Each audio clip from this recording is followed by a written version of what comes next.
Currently, it is 2 a.m. I'm not a distro maintainer. I'm just a guy ranting in his room about stupid things that are happening.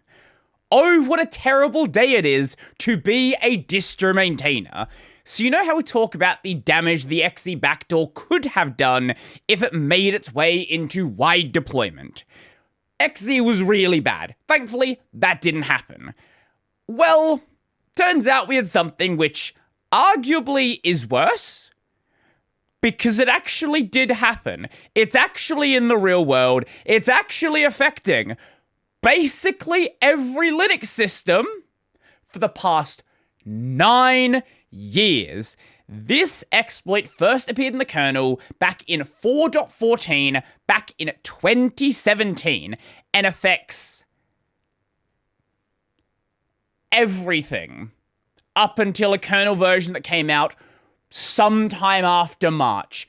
Probably, because this is a disclosure disaster as well, and we'll get to that, don't you worry. The initial write-up for this was slop garbage, so much so that people didn't believe this was a real problem, and then when a real, actual write-up came out, it sounded so insane that people still didn't think it was real.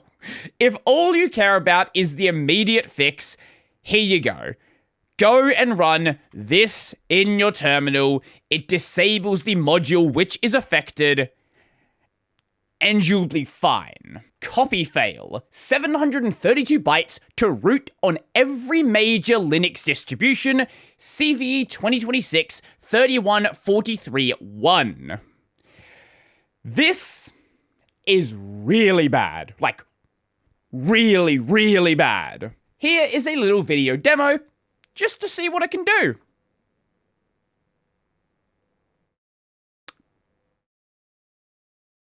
We now have root on every single one of these systems. That's all it took. This finding was AI assisted, but began with an insight from theory researcher Taeyang Lee, who was studying how the Linux crypto subsystem, that is cryptography, not cryptocurrency, interacts with page cache back data. This is a white hat hacker making use of this AI tooling. Black hats are doing the exact same thing. Welcome to the world of AI-powered exploit discovery. Welcome to hell. This is an LPE, a local privilege escalation, meaning this is not done remotely. You need to be locally accessing the system. That might make it sound like this is not that big of a deal then. Well, combined with a very basic RCE, a remote code execution, which are quite common, far more common than they should be, you can gain root access and thus control of basically any Linux system from the past 9 years. And especially when looking at those older, unpatched machines, they're gonna have known RCEs. So this is a real-world problem that can actually happen. But it is not the first of its kind. There was Dirty Cow, CVE 2016-5195, which required winning a race condition in the VM subsystem's copy on write path. It often needed multiple attempts and sometimes crashed the system. There was also Dirty Pipe, CVE 2022-0847. This was version-specific and required precise pipe buffer manipulation. CopyFail is a straight-line logic flaw. It triggers without races, retries, or crash-prone timing windows.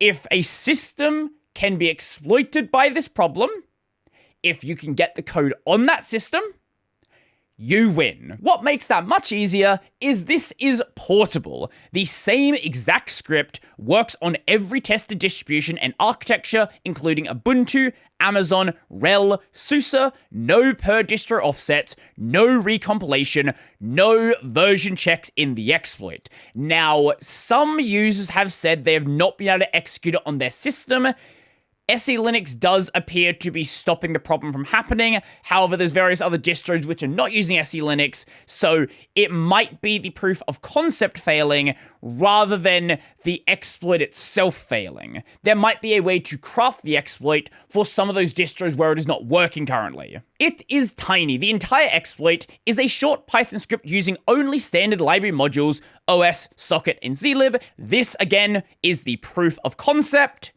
There's a C version out there. There's a Go version out there. You don't need to have Python on the system. That's just how the testing version was written. Anything can do it. It is stealthy. The write bypass the ordinary VFS write path, that is the virtual file system. The corrupted page is never marked dirty by the kernel's write-back machinery. Standard file integrity tools comparing on-disk checksums will miss it because the on-disk file is unchanged. Only the in-memory page cache is corrupted. And the real big one, cross-container impact. The page cache is shared across all processes on a system, including across container boundaries. CopyFail is not just a local privilege escalation, it is a container escape primitive and a Kubernetes node compromise vector. This is a real big deal, because a lot of the time, things are, containerized to keep them away from the rest of the system. Not this time. The system's affected. So the exploit in question was found in the kernel's ALGIF AEAD module, the root cause page cache pages in the writable scatter list. This is a relatively complicated exploit. I've read through it a number of times, and I think I mostly understand it, but I would recommend just, if you don't follow along with me, read it again yourself a few times. AFALG is a socket type that exposes the kernel's crypto subsystem to unprivileged user space. This is intentional, that's what it's supposed to do. A user can open a socket, bind to any AEAD, authenticated encryption with associated data template, and invoke encryption or decryption on arbitrary data. No privileges required. Again, this is intentional. That is what it is supposed to do.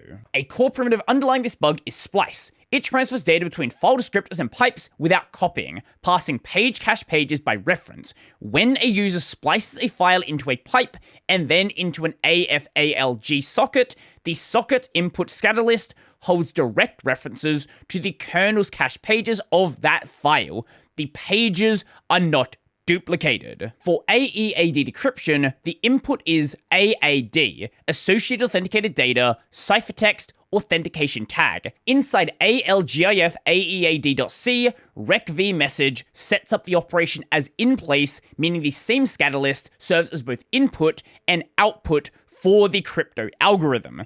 The AAD and ciphertext data are byte copied from the input scatter list into the output buffer via memcopy SG list. This is a real copy. The page cache pages are only read, but the authentication tag, the last authorized bytes of the input scatter list, are not copied. So you copy this part here, this part stays the same. The kernel retains the scatter list entries for the tag and chains them onto the end of the output scatter list using SG chain. So this isn't copied, but it references what is over here. The output scatter list now has two regions, the recv message buffer containing copied AAD and ciphertext, followed by the chained tag pages. Again, this is referencing the tag from the original input.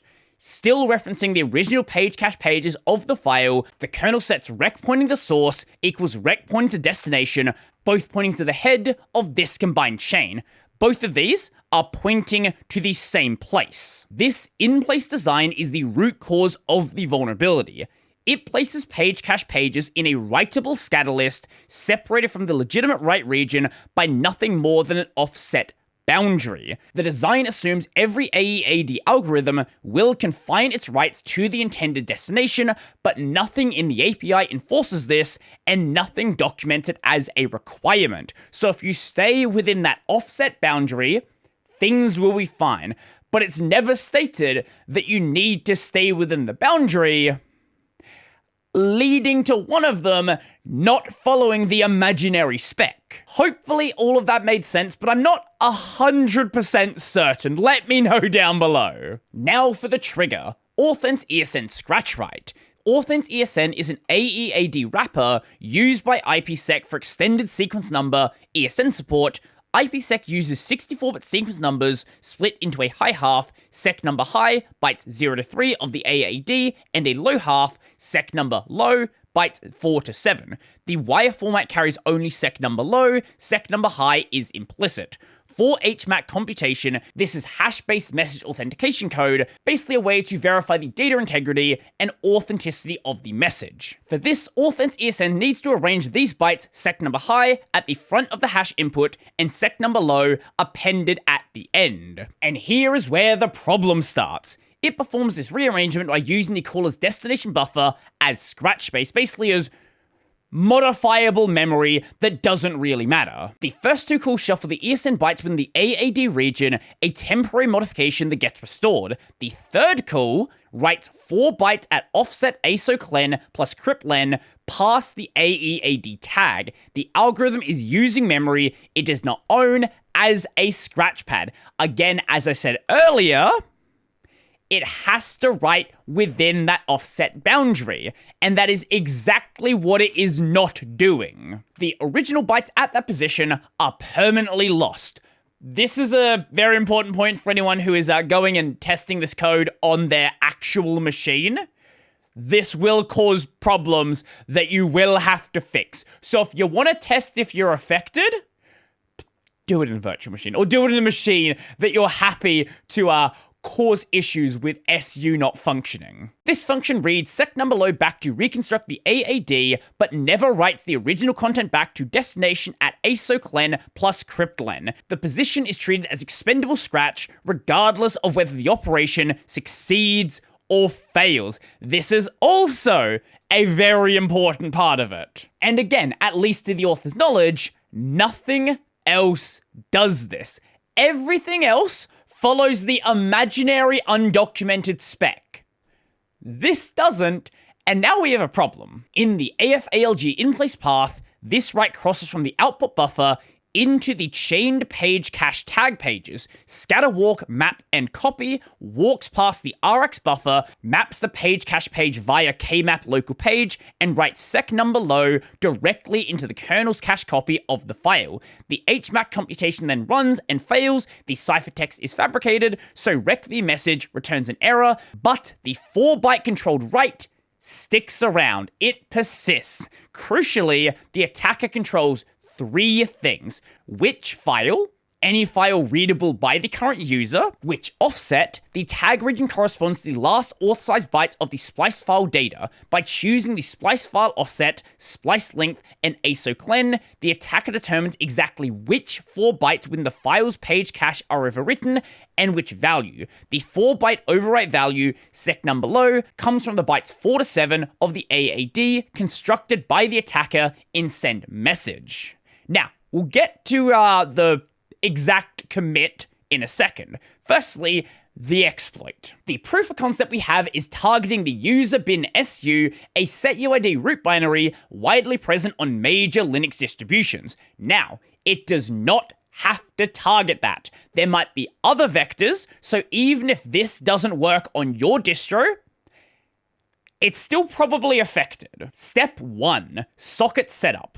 Open an AFALG socket and bind to this, set a key, accept a request socket, no privileges required. AFALG is available to unprivileged users by default. Step 2, construct the write. For each 4-byte chunk of the shellcode payload, construct a send message plus splice pair. The send message provides the AAD bytes 4 to 7, carry the 4 bytes to write sec number low. The splice provides the target file's page cache pages as the ciphertext and tag. The AEAD parameters, ASOClen, splice offset, and splice length are chosen so that destination ASOClen plus cryptlen falls on the target offset within the user bin SU's text section. Step 3, trigger the write. recv triggers the decrypt operation. Inside Authent's ESN, the kernel reads the ESN bytes from the AAD, writes sec number low at destination ASOClen plus cryptlen. The scatter walk crosses from the output buffer into the chain page cache page. 4 bytes are written to the kernel's cache copy of user bin SU. the HMAC is computed over the rearranged data and then fails, the kernel reads sec number low back to restore the AAD, but the original bytes at the tag position are never restored, rec vmess returns an error, the page cache is corrupted, and then step 4, execute. After all chunks are written, call execve user bin su, the kernel loads the binary from the page cache version contains injected shellcode, because su is setuid root, the shellcode runs as uid 0, root, and there you go.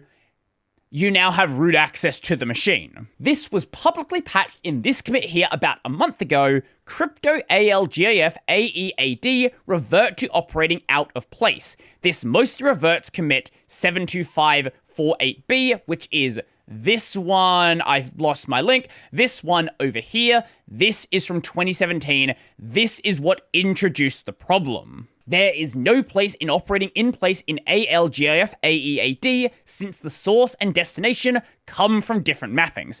Get rid of all the complexity added for in-place operation and just copy the AD directly. Note, this was done back in March. This is before public disclosure.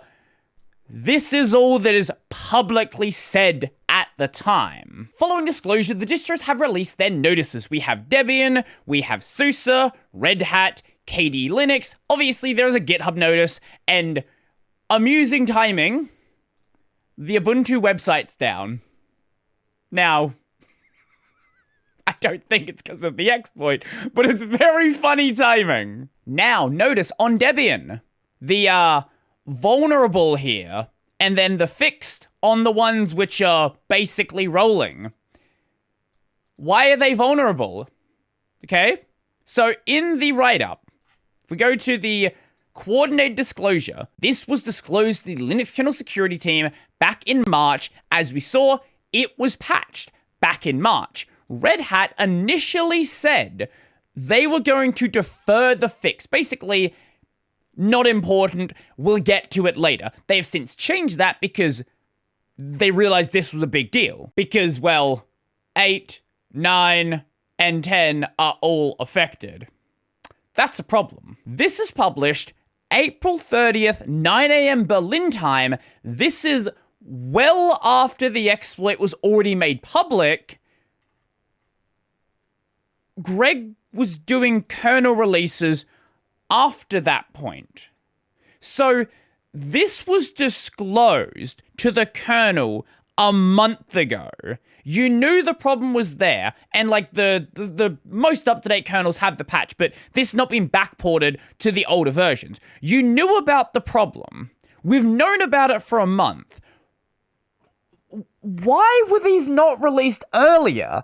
And better yet, why is there seemingly no coordination with the distros whatsoever? Rolling releases that have a modern kernel, they already have it patched. But things like Debian, they still have the vulnerability. Maybe that's changed as the time you're seeing this, but as I'm recording this, we're like 24 hours into this existing after a month of disclosure, and what the hell happened here? One thing worth noting is this does not seem to be generally applicable to Android, which is probably a good thing. Yes, it does cite Claude, but I've seen others basically saying the same thing, so it could certainly be worse. This is a mess. I'm gonna go edit this video. By the time you're seeing this, it's gonna be about, it's 3 a.m. right now, so I'm gonna edit this. It's probably gonna go up about 4 a.m. or so.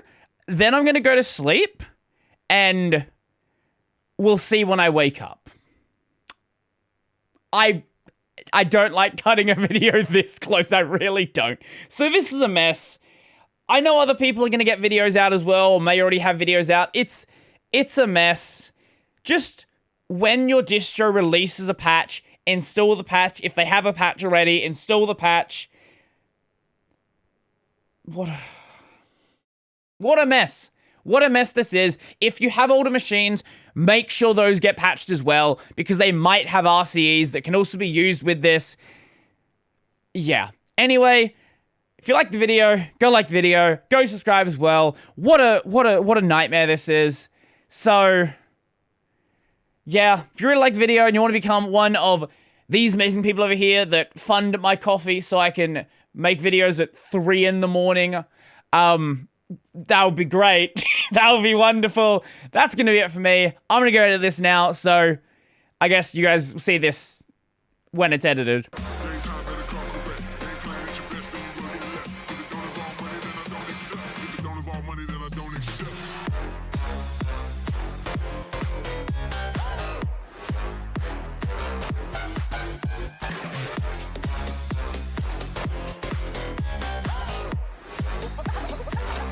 Something like this.